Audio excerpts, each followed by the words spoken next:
Assalamualaikum warahmatullahi wabarakatuh. Kepada yang terhormat Bapak Dr. Sutrisno MPD selaku dosen pengampu mata kuliah pembelajaran mendalam dan asesmen dasar. Pada kesempatan kali ini saya akan memaparkan laporan praktik mengajar saya untuk memenuhi bagian dari tugas ujian akhir semester mata kuliah pembelajaran mendalam dan asesmen dasar. Sebelumnya, perkenalkan, nama saya Septrinda Wafik Azakia, NIM 25361441 dari Program Studi Pendidikan Profesi Guru, Bidang Pendidikan Pancasila. Praktik mengajar yang telah saya laksanakan ini bertujuan untuk mengimplementasikan konsep pembelajaran mendalam atau yang biasa kita sebut sebagai deep learning, serta menerapkan berbagai bentuk asesmen dasar dalam proses pembelajaran. Kegiatan ini menjadi sarana untuk mengembangkan kompetensi pedagogik mulai dari perencanaan pembelajaran, pelaksanaan kegiatan belajar mengajar, hingga pelaksanaan asesmen yang berpusat pada peserta didik. Pada video ini, saya akan memaparkan hasil praktik mengajar yang telah saya laksanakan, yaitu meliputi deskripsi kegiatan pembelajaran, strategi pembelajaran yang digunakan selama proses mengajar, kemudian analisis kelebihan dan kelemahan dari desain pembelajaran yang telah saya susun dan saya terapkan, kemudian yang terakhir ada refleksi terhadap pengalaman praktek mengajar yang telah saya laksanakan. Semoga pemaparan ini dapat memberikan gambaran mengenai penerapan teori yang telah dipelajari ke dalam praktik pembelajaran secara nyata. Selamat menyaksikan.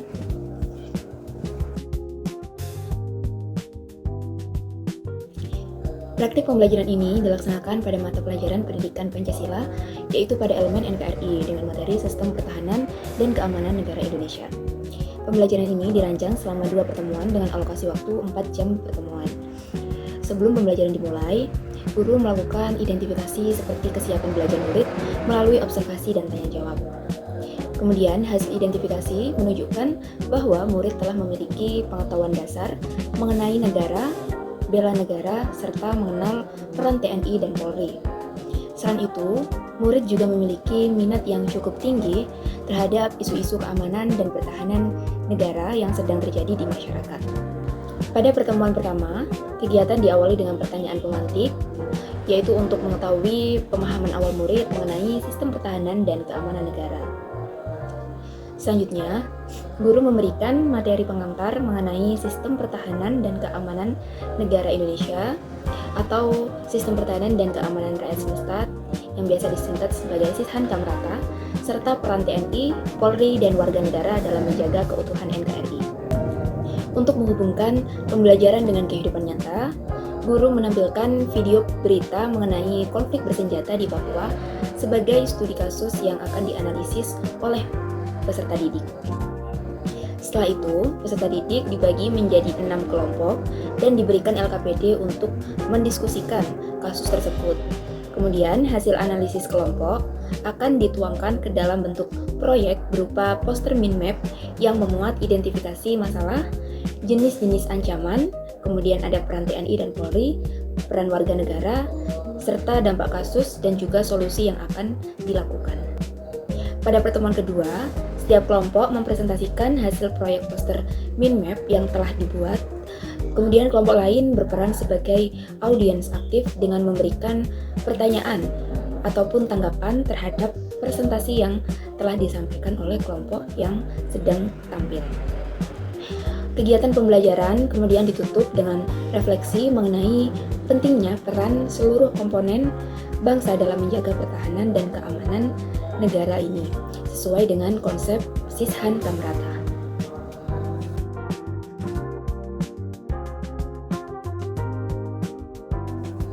Strategi pembelajaran yang digunakan dalam RPM ini adalah Student Centered Learning atau pembelajaran yang berpusat pada peserta didik melalui model Project Based Learning atau disingkat sebagai PJBL.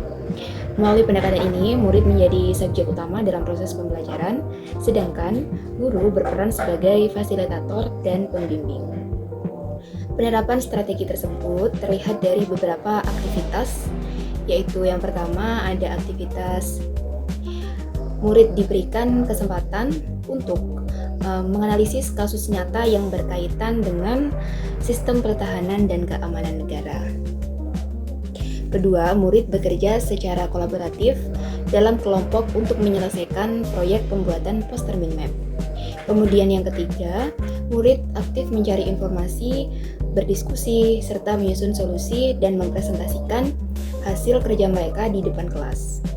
Keempat, pembelajaran mengintegrasikan prinsip pembelajaran mendalam yang meliputi ada 3, yaitu mindful learning, yaitu menumbuhkan kesadaran murid akan peran dan tanggung jawab sebagai warga negara. Kemudian, yang kedua ada meaningful learning, yaitu menghubungkan materi pembelajaran dengan kehidupan nyata melalui studi kasus yang relevan. Kemudian yang ketiga, ada kegiatan joyful learning, yaitu menciptakan suasana belajar dengan cara yang menyenangkan melalui penggunaan aplikasi seperti quizzes ataupun ice breaking dan aktivitas proyek kelompok. Metode yang digunakan dalam pembelajaran ini meliputi diskusi kelompok, studi kasus, tanya jawab, presentasi, dan refleksi.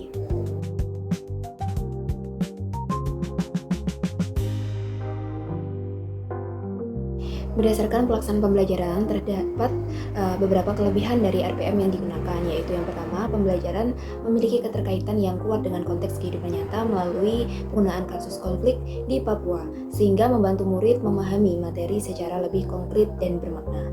Kemudian yang kedua, penerapan model project-based learning mampu meningkatkan keterampilan berpikir kritis, kolaborasi, kreativitas, dan kemampuan komunikasi murid melalui kegiatan analisis kasus dan presentasi proyek. Kemudian yang ketiga, desain pembelajaran sudah mengintegrasikan prinsip pembelajaran mendalam, yaitu berkesadaran, bermakna, dan mengembirakan, sehingga mampu menciptakan pengalaman belajar yang lebih utuh. Dan yang keempat, kemudian penggunaan asesmen yang beragam seperti asesmen diagnostik, observasi, penilaian LKPD, proyek, presentasi, dan refleksi memberikan gambaran yang lebih komprehensif mengenai perkembangan kompetensi murid. Kemudian yang kelima, pembelajaran ini mendorong partisipasi aktif dari seluruh murid karena setiap anggota kelompok memiliki tanggung jawab dalam menyelesaikan proyek dan presentasi kelompok mereka.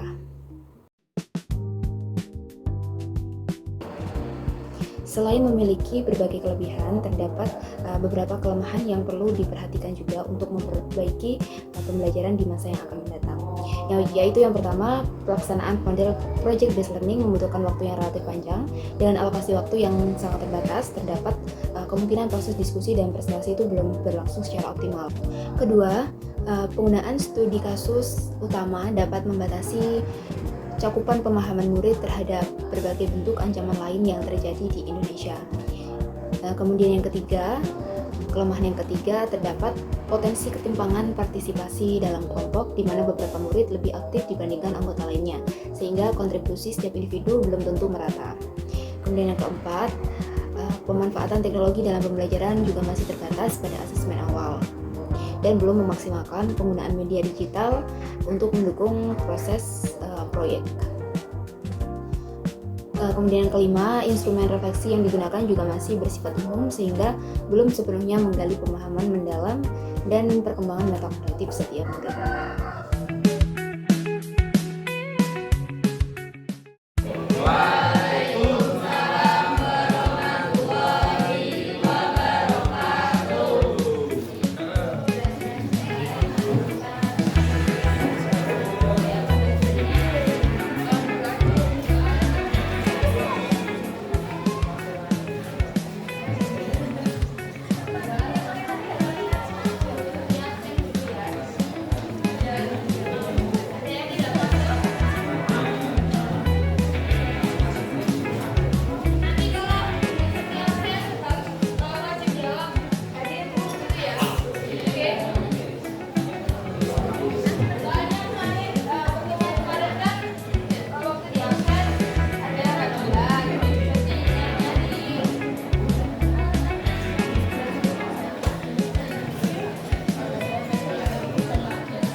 Warahmatullahi wabarakatuh.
Waalaikumsalam warahmatullahi wabarakatuh.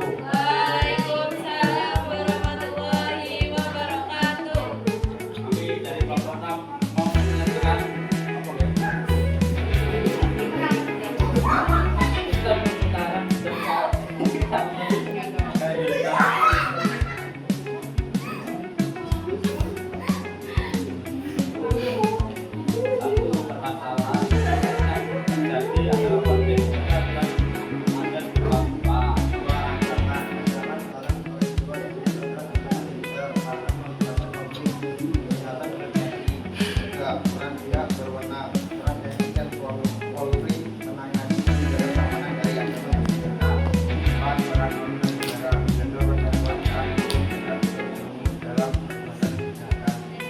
dampak sosial berjauhan, pengaruh luka, gangguan ekonomi, gangguan stabilitas, keamanan, dan juga negara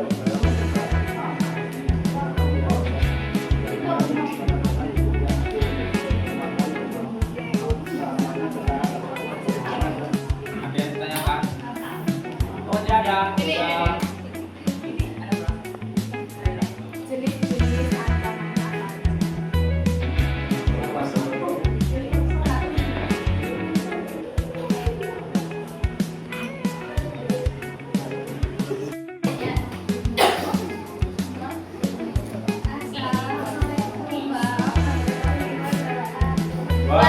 Waalaikumsalam warahmatullahi wabarakatuh.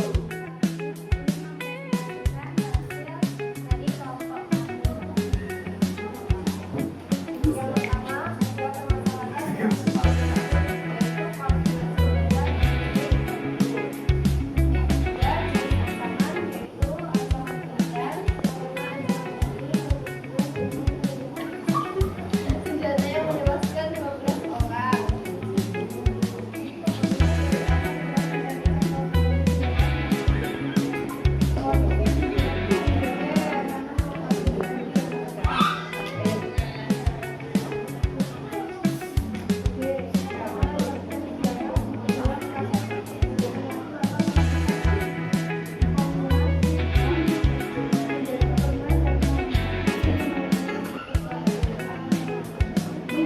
Apa dampak yang terjadi dalam kasus tersebut di masyarakat, korban jiwa, luka-luka, trauma, pengungsian warga, kerugian negara, mitra keamanan negara, kesulitan penanganan dan pendapat. Ya, sesuai dengan yang kalian presentasikan tadi, ya. Ada pendekatan dialog.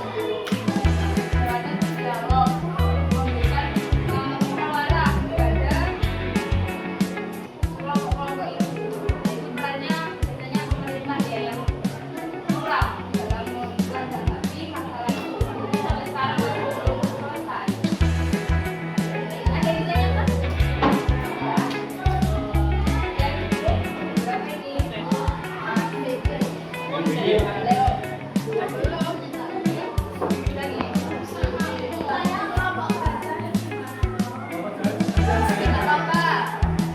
Berapa ini?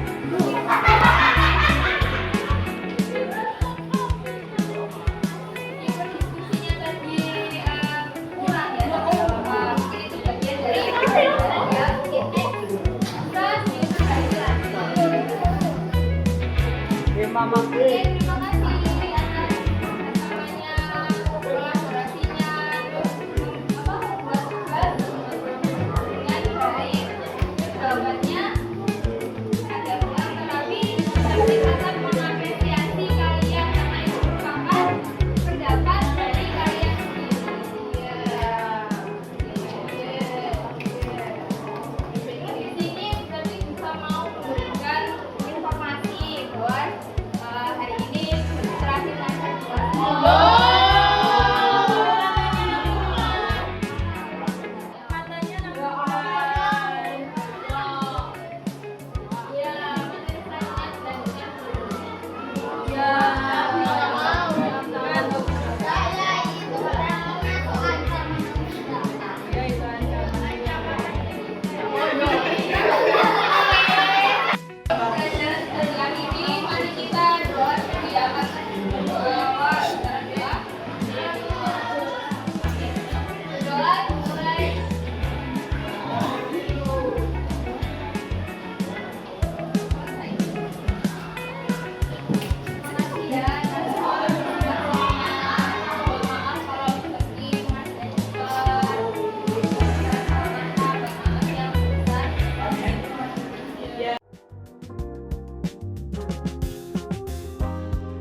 Selanjutnya, saya akan menyampaikan hasil refleksi dan umpan balik yang diberikan oleh Guru Pamong terhadap praktek pembelajaran yang telah saya laksanakan.